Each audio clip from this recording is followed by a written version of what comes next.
예수님의 6번째 가상칠언의 말씀, 다 이루었다는 목적한 바를 성취하다는 뜻입니다. 제자들에게 버림받은 예수님께서는 대간절 무엇을 다 이루었다고 말씀하신 것일까요? 주 예수님께서 십자가를 통해 우리에게 영생을 주신 일은 새 창조에 해당하는 일이었습니다. 성경의 기자들이 중요한 내용을 강조하기 위해서 사용하는 수사법이 뭔지 아십니까? 그것은 바로 처음과 나중을 동일한 내용으로 배치하는 수미상관법입니다. 그런데 여러분, 성경은 전체가 바로 이 수미상관법으로 구성되어 있다는 것을 혹시 알고 계십니까? 성경은요, 창세기에서 창조로 시작해서 요한계시록의 재창조로 마칩니다. 창세기 1장 1절 태초에 하나님이 천지를 창조하시니라. 요한계시록 21장 5절 내가 만물을 새롭게 하노라. 창조로 시작해서 재창조로 마치고 있죠. 또한 성경은 에덴에서 시작해서 새 에덴으로 마치고 있습니다. 창세기 3장에 하나님께서 아담과 하와와 거니시던 에덴 동산, 요한계시록 21장에 새 하늘과 새 땅이라는 새 에덴. 그런데 여러분, 창조와 새 창조 사이에 무슨 일이 있었던 것일까요? 에덴과 새 에덴 사이에는 또 어떤 일이 일어났던 것일까요? 도대체 무슨 일이 있었기에 창조는 다시 재창조가 되어야 했고 에덴은 왜 다시 새 에덴이 되어야 했던 것입니까? 그것은 다름 아닌 타락이 있었기 때문입니다. 그러면 과연 그 무엇이 창조를 재창조의 역사로 만들고 에덴을 새 에덴으로 회복시킬 수 있었던 것일까요? 그것이 바로 그리스도의 십자가입니다. 오늘 본문 6번째 가상칠언의 말씀, 다 이루었다는 가상칠언 중 가장 짧은 말씀일지 모르지만 성경 전체를 통해 보면 창조와 재창조 사이에, 그리고 에덴과 새 에덴 사이의 정중앙에서 재창조의 역사를 가능하게 하고 새 에덴의 건설을 가능하게 했던 것이 바로 예수 그리스도의 십자가임을 이 한마디의 말씀으로 선포하고 있는 것입니다. 다 이루었다. 여러분, 우리 인생에서 가장 어렵고 힘든 것이 무엇입니까? 수고와 고통과 죽음입니다. 예수님께서 다 이루었다라고 하신 말씀은 내가 수고를 안식으로 바꾸었다, 내가 고통을 기쁨으로 바꾸었다, 내가 죽음을 생명으로 바꾸었다는 뜻입니다. 다 이루었다. 수고와 고통과 죽음을 안식과 기쁨과 생명으로 만들 수 있는 것이 있는데 그것은 바로 예수 그리스도의 십자가입니다. 다 이루었다.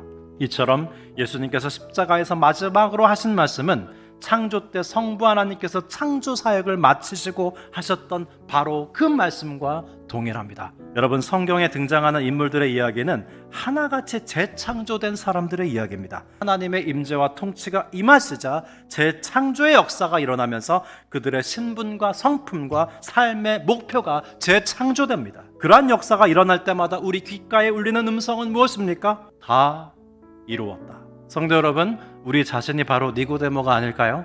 우리가 바로 사마리아 여인이요 베데스다 못가에 38년 된 병자요 가늠한 여인이며 날 때부터 보아야 할 것을 보지 못하는 시각장애인 아닙니까? 그런데 그 무엇이 우리로 하여금 이 주일에 하나님 앞에 나와 예배하는 사람들로 만들었단 말입니까? 바로 예수 그리스도의 십자가를 통해서 하나님의 임재와 통치가 우리에게 임한 것입니다.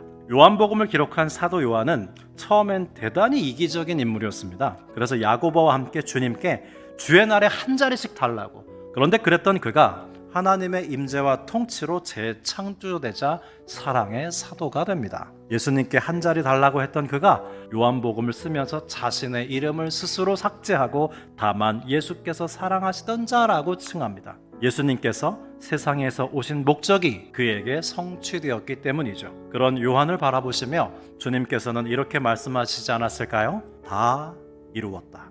유대인 정신과 의사인 빅터 프랭클은 2차 세계대전 당시 나치에 의해서 수용소에 전전하다가 그는 그 와중에 부모, 형제, 아내를 모두 잃었습니다. 그는 사람들이 가스실로 끌려가 죽는 것을 보며 언제 자신의 차례가 올지 두려워 떨며 고통스러워하곤 했습니다. 그런데 그런 그가 어떻게 고통스러운 순간을 이겨냈는지 아십니까? 그는 어느 시점부터는 자신의 고통보다는 사랑하는 아내와 다른 사람들의 어려움을 돌아보기 시작했습니다.